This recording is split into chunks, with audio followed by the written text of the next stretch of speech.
the Beatles could have lost Ringo. Oh, yeah.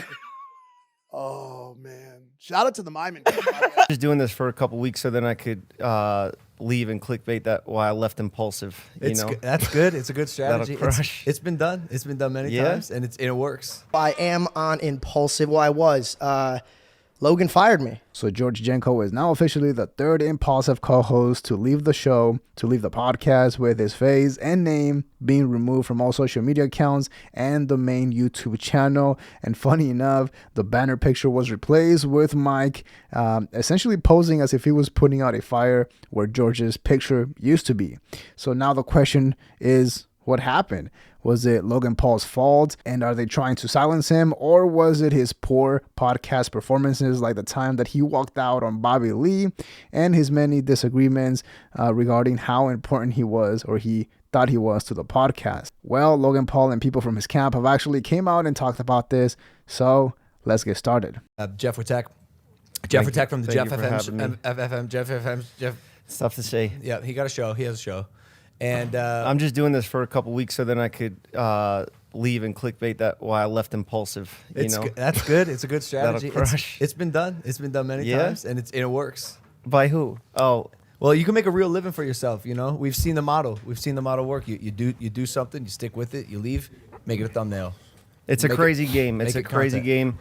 Well, leave your emotions out of it. And this is going to support me focusing on things that I want to do, like writing a movie, which we will get into, which we have in production, and then most importantly, stand up and standing on 2 feet where I could be on a podcast and not feel guilty about my monologues or like my point of views in any way. And I feel like it was just redundant, but I just wanted to make sure that everybody knows that me, Logan, and Mike are in a perfect place.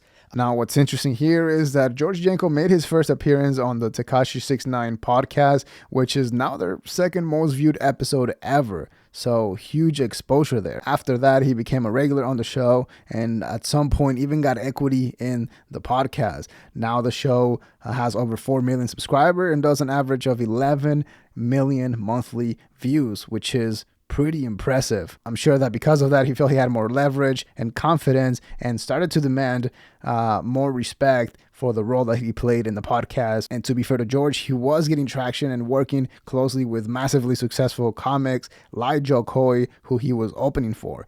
But I think also because of that is where he made his first crucial mistake when trying to handle an actual OG comedian on the show. So I'm very blessed, but I didn't know I was going to be here. So it's like that's. You done? It was just a long monologue. He was just waiting. And let me just say something. I loved what you were saying. It was just very long. That's usually me. That's usually. But can I say something? Comedians suck. No. I hate comedians. No, I want to say something. Sebastian sucked, left me on red. You suck. First of all, don't touch me. Yeah. Do not touch me. My bad. Thank you. All right, but we just need writers to edit that down. Like if we had a staff of writers, they'd be like, "Yeah, we'll cut that." But I'm sorry. Essentially, it was a really good monologue. Usually, when I do my comedy, I don't have writers in the room. I actually write my own stuff. Okay, I can tell. Like Maybe you should get a writer. But my point is. George, you had it all, buddy. You had it all. You know what's so funny about this? I hope so. In my sweet, friendly way, I thought I was doing such a good thing by lobbing the ball over there. Yeah. And I just wish. You know what? I should have caught it. When you lobbied the ball, I should have caught it and then just thrown it back or something. No, but that was very good. It was good. The point is there. For sure. Yeah. I want to put one asterisk on the point. We already covered this in the past, but the Bobby Lee episode was a huge turning point and a perfect example that there was something going on with the crew's dynamic. There is a chance that because of George's relationship with Joe Coy and how close he was to him, he saw Bobby Lee more as a peer instead of as a higher up, not giving him the respect that he needed. Obviously, Bobby Lee picked up on this and put on a complete masterclass, and essentially until eventually George Janko got mad and walked out of the show. And although it makes for great content, it was definitely a questionable move by George, who essentially made it all about himself in the show.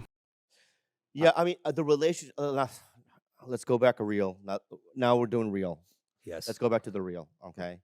There are certain He is clocked out. Yeah, Oh, yeah, I know. George has been under a tremendous amount of abuse. No, No, stop, George. I want you over here with me. George, I want you over here with me. Chase him down. Go. You find him. George, no, go get him. Go get him. I said this, he walked, and that's a first, and now we're going to have to deal with the fallout of this episode for the next 2 months. I swear to God, Bobby Lee, you pissed off my co-host. He's probably crying in the driveway. Regardless if Logan Paul was rude or not, it was still unprofessional for him to do that.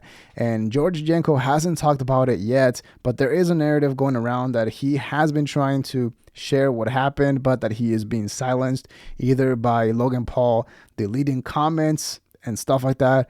I personally haven't seen evidence of that. By the way, if you like what you're seeing so far, please make sure to hit the like button. It helps out so much to push the video to more people, and I really appreciate that. Thank you. For any of you guys that are like, oh, their beef situation, and now he's starting his own like lane. I decided to do this less than 20 hours ago, and the reason was this. We had a lot of content lined up for 2023, but then right before we shot it, I hated it, and I realized, I'm like, dude, this isn't me, bro. I was like 1 foot in, 1 foot out of who I am. And I feel like I'm not the only one who goes through this. I feel like in any career path you take, you are doing it to get your foot in the door. And then at what point do you stand up and start being who you are? And honestly, it helped push me in the direction to do my own thing. I'm doing this just to share more of my point of view without corrupting the flow of Impaulsive. You know, there's some thoughts that I want to share with, if it's from my beliefs or just my point of view, that necessarily might be monologue-ish or might be something that a certain core audience of Impaulsive might want to hear. This is the extended George Janko version. Now, to me, there's only a few reasons why George would leave the podcast. Either he had financial or creative disagreements with Logan Paul, or worst case scenario, there was a personal fallout. Now, George said that that wasn't the case, that he was still actually pretty cool. He was actually cool with Logan and Mike. He didn't mention money. So it does make sense that they had some disagreements about what his involvement in the podcast was, or it was supposed to be. So based on that and what he said, it does make sense that he would ask or demand more respect or airtime on the show, or at least to be considered as, you know, as important as Logan Paul and Mike, because it was very clear that Logan didn't think so. For example, after the Bobby Lee incident, which was fairly recent, Logan and George were having a weird argument about religion and about who was emotionally smarter, and then Logan rubbed that episode in his face because of what he did. Now, the entire argument was already kind of weird, but that's what happened. I think you're so giant with your words, you really don't know what you step on when you say things. Like really, like, and I don't mean that in a disrespectful way or trying to pull at you. Can you say something? I'm sure you sound pretty specific in your recollection of your memory right now. Can you give an example of one that really hurt me? Is you told me I need a therapist because I believe in Jesus. No, that one hurt me. No, I didn't. I said you need a therapist because Jesus isn't quite doing it for you, which is true. No, you didn't. I won't stand down. No, you didn't. You think I said you need a therapist because you believe in Jesus? I checked you and I said, what did you just say to me?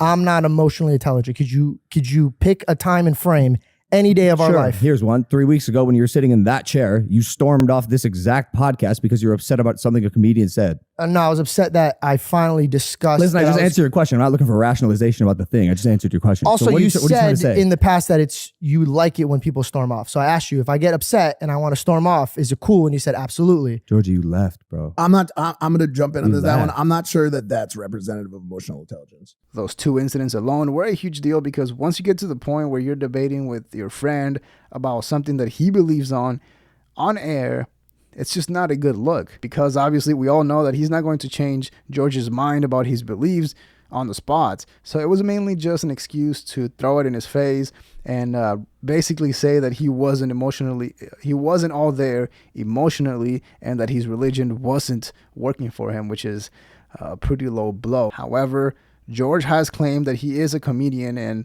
he has made religion a big part of his public life. So he has to be obviously ready and expecting those tough or weird conversations. Also, I think it's pretty clear to everyone that Logan Paul is pretty ruthless when it comes to business and competition or whatever, which has worked out pretty well for him. Now, this is pure speculation and I'm probably wrong, but I could see a scenario in which George Janko started his own podcast as a result of his emotions and how he felt at the moment, and wanted to show Logan Paul that he could have a space where he could talk his monologues and long rants without being interrupted.